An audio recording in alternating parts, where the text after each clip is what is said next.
The meaning of Chi in Igbo spirituality. Based on Ordinary, the secret spiritual science of the Igbo people. There is a question that echoes across generations of Igbo thought. A question older than any written text, older than any foreign language that has ever set foot on our soil. And the question is this: who are you really?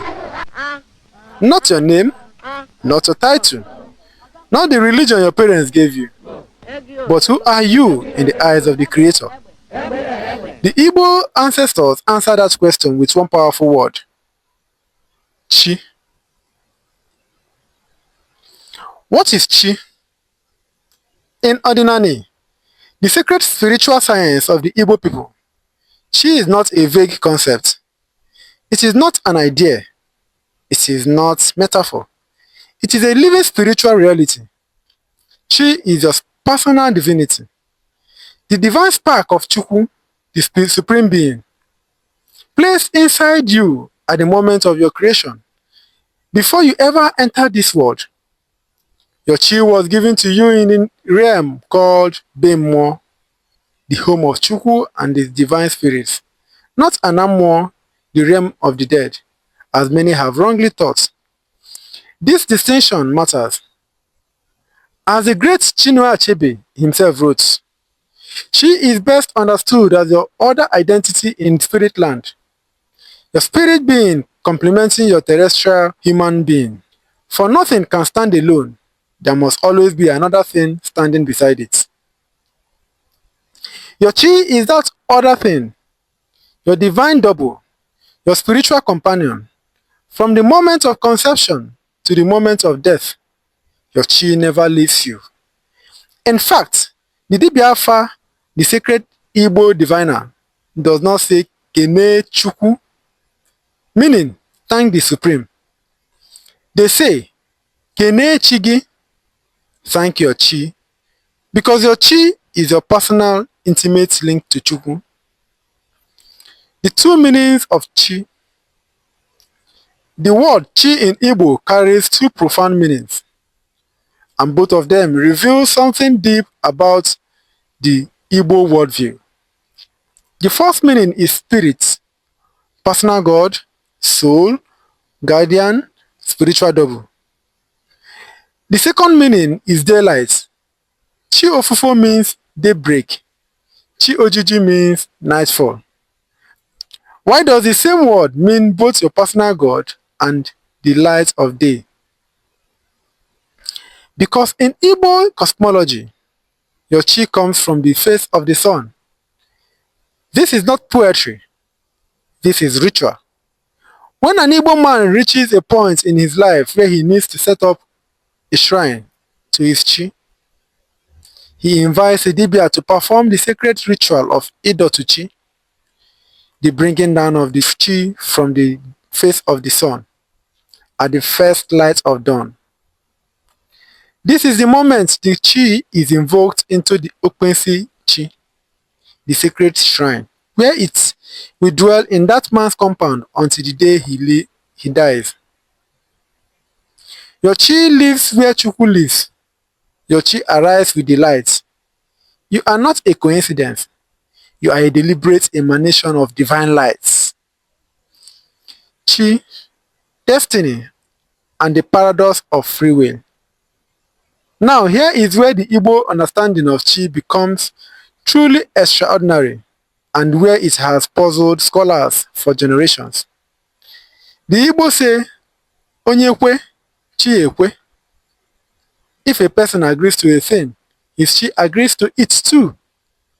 This tells us something powerful. Chi is not a dictator. Chi is a collaborator.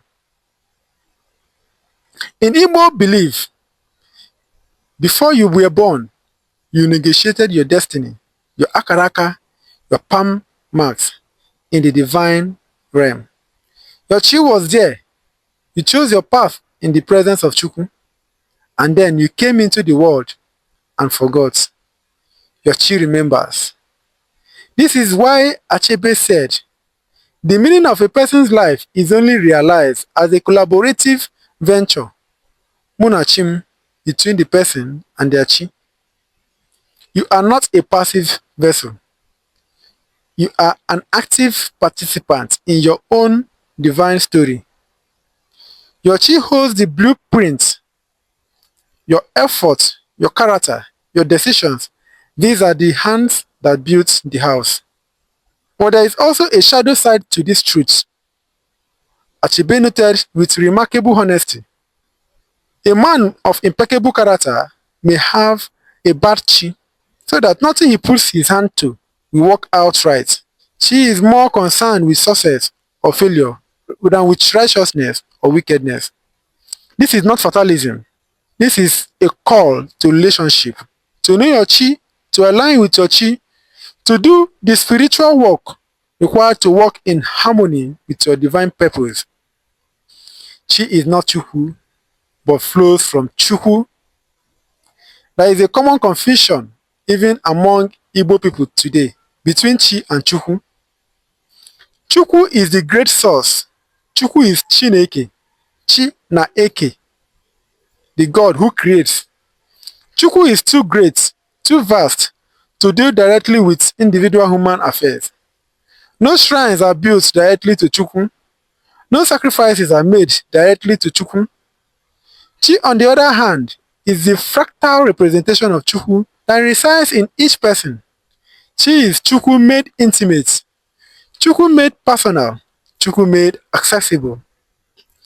The names our ancestors gave their children carry this truth in every syllable. Chibu Eze, Chi is king. Chukwu Emeka, Chukwu has done great things. Chidimma, Chi is good. These names are not just beautiful, they are theological declarations. And here is a truth that colonial religion tried to erase. Chi can be masculine or feminine. A dibia, through the sacred practice of alpha divination, can identify the gender and nature of a person's chi. In Buchi Emechata's Joy of Motherhood, the protagonist, Nnu Ego, confronts her chi and says she knew her chi was a woman, not because of superstition, but because of intimate spiritual knowing. Your chi is unique to you. It has a personality, a nature, a mission. And it is yours assigned to you by the Creator before you took your first breath. How do you connect with your chi? In traditional Igbo practice, the relationship with chi is not passive. It is cultivated, it is fed, it is honored. Offerings of Oji, the sacred kola nuts, are made as dawn. Palm wine, Oglishi leaves, alligator pepper, these are the sacred languages of communication between the human world and the spiritual realm. People built personal shrines, sacred spaces where they could commune with their chi. Morning prayers were not to a distant God somewhere above the clouds. They were to the divine presence that walks beside you, breathes with you, wakes with you. The Dibia Alpha, the Igbo diviner, serves as the bridge. Through Alpha divination, the Dibia can reveal the nature of your chi, the state of your spiritual alignment, and the adjustments. The Aja, the sacred sacrifice, needed to restore harmony between you and your chi. Even your birthday was never just a celebration in the Western sense. Shelu Chigi Ite, cook a meal for your chi. Your birth anniversary is sacred feast, a Eucharist, a moment of gratitude to the divine force that chooses to walk this lifetime with you. What chi means for us today. In a world that has spent centuries trying to convince African people that they had no philosophy, no theology, no divine wisdom worth preserving, chi stands as a towering refutation. The Igbo concept of chi tells us that spirituality is not something imposed from outside. It is not something brought across the ocean or on ship. It is something planted inside you before you were born by the Creator of all things. You are not an accident. You are not a savage awaiting civilization. You are a divine being equipped with personal guide, shaped by Supreme Creator, walking a path chosen in the presence of the Almighty. Chi teaches us that meaning is not found in external validation. It is found in the sacred interior, in the alignment between who you are and who your chi knows you to be. So the next time someone asks you who you are and you search for an answer, go deeper than your name, go deeper than your tribe, go deeper than your religion. Ask yourself, am I in agreement with my chi? Because if you are, nothing in this world or the next can stop you. Dalunu, thank you.